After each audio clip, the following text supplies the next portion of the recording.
Pernah nggak sih ngerasa pusing, kewalahan, ngelihat masalah numpuk di mana-mana, sampai bingung mau mulai dari mana? Nah, tenang. Dalam beberapa menit ke depan, kita bakal bedah bareng sebuah kerangka kerja yang ampuh banget buat mengubah semua kekacauan itu jadi daftar prioritas yang jelas yang bisa langsung kita kerjakan. Coba bayangin deh situasi kayak gini. Mungkin target penjualan lagi anjlok, atau tim lagi pada nggak semangat, atau buat yang mahasiswa, tumpukan revisi skripsi yang rasanya nggak kelar-kelar. Kita semua sering banget kan kejebak dalam banyak masalah sekaligus dan nggak tahu mana yang harus diberesin duluan. Ini tuh tantangan universal, dan sekarang kita bakal bongkar cara menaklukkannya secara sistematis. Oke, ini dia peta perjalanan kita untuk beberapa menit ke depan. Kita mulai dari pertanyaan paling dasar, terus belajar gimana caranya memotret situasi secara lengkap, lalu milih prioritas dengan tajam, kita juga akan lihat alat bantu yang praktis, dan terakhir, kita tutup dengan sebuah prinsip kunci yang bakal mengubah cara Anda ngambil keputusan. Siap? Yuk, mulai! Baik, kita masuk ke bagian pertama. Ini pertanyaan yang paling fundamental sebelum kita bisa ngapa-ngapain.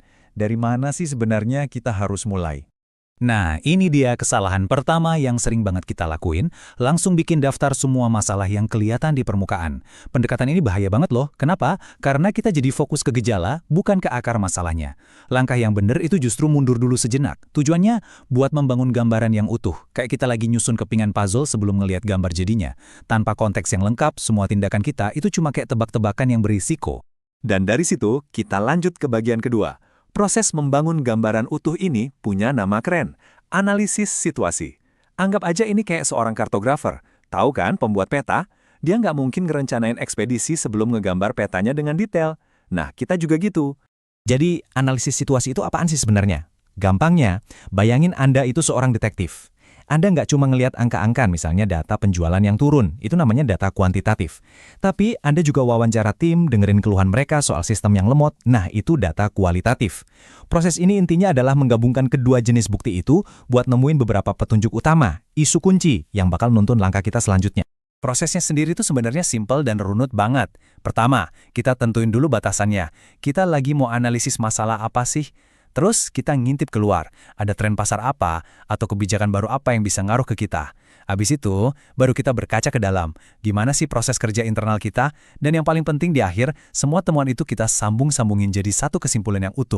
Nah, buat ngintip keluar tadi, ada alat bantu klasik yang namanya pestel. Anggap aja ini kayak radar strategis kita. Pestel ini bantu kita buat mendai 6 area kunci. P untuk politik, E untuk ekonomi, S untuk sosial, T untuk teknologi, E untuk environment atau lingkungan, dan L untuk legal atau hukum. Hal-hal ini kan di luar kendali kita ya, tapi bisa jadi peluang emas atau sebaliknya, ancaman serius. Oke, setelah lihat keluar, sekarang kita nengok ke dalam. Di sini kuncinya adalah menelusuri rantai sebab akibat, tapi dari belakang ke depan. Gini contohnya. Misal, outcome-nya adalah pelanggan nggak puas. Loh kenapa ya? Oh mungkin karena outputnya, produknya sering cacat. Kenapa bisa cacat? Mungkin karena proses quality control-nya lemah. Kenapa lemah? Mungkin karena inputnya, bahan bakunya yang murah. Nah dengan cara ini kita nggak cuma ngobatin gejalanya, tapi nemuin akar masalahnya. Keren kan?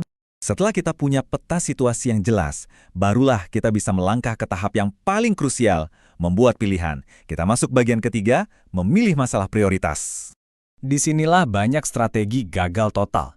Kita sering banget kejebak menyamakan apa yang penting dengan apa yang jadi prioritas. Padahal keduanya beda banget. Contoh ya, mengatasi pemanasan global itu jelas penting banget. Tapi buat manajer sebuah toko kelontong, itu bukan prioritas utamanya sekarang kan? Nah, prioritas itu adalah titik temu antara 3 hal.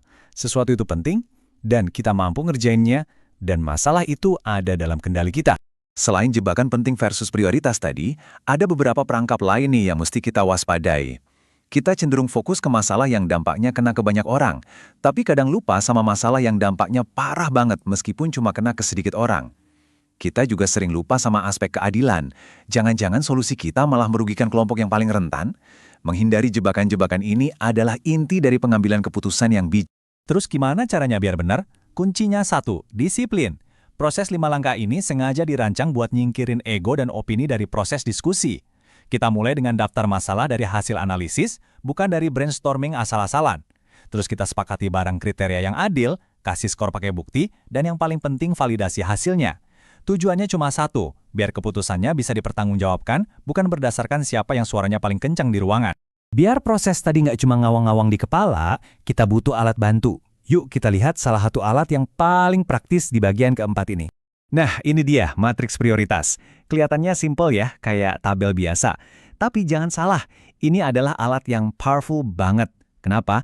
Karena matriks ini mengubah proses pengambilan keputusan dari yang tadinya kayak kotak hitam misterius jadi sesuatu yang transparan dan bisa dicek ulang. Gak ada lagi tuh keputusan berdasarkan firasat atau kata bos. Semua orang bisa lihat alasan di balik setiap pilihan. Cara kerjanya gini. Di bagian baris, kita tulis semua calon masalahnya. Di bagian kolom, kita taruh kriteria yang udah disepakati tadi. Misalnya, masalah A, sistem IT sering error. Kita kasih skor. Besaran dampaknya tinggi karena semua orang kena, jadi skor 5. Tingkat keparahannya sedang, skor 3. Tapi, kelayakannya buat diperbaiki sekarang rendah karena butuh biaya gede, jadi skor 1. Terus kita bandingin deh sama masalah B.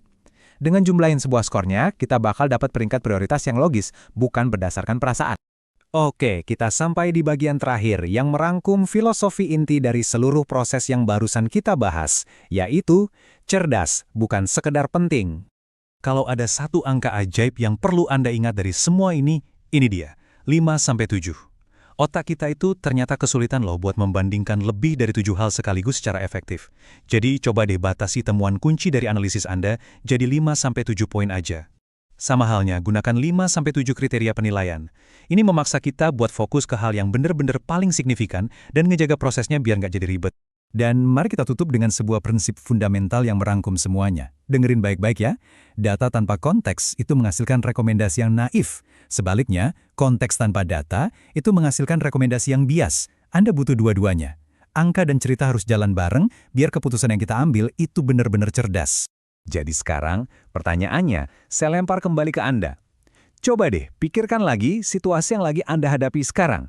Entah itu di kerjaan, organisasi, atau bahkan urusan pribadi. Dengan kerangka kerja yang baru aja kita bahas, kira-kira masalah pertama apa yang sebenarnya perlu Anda jadikan prioritas utama? Coba direnungkan.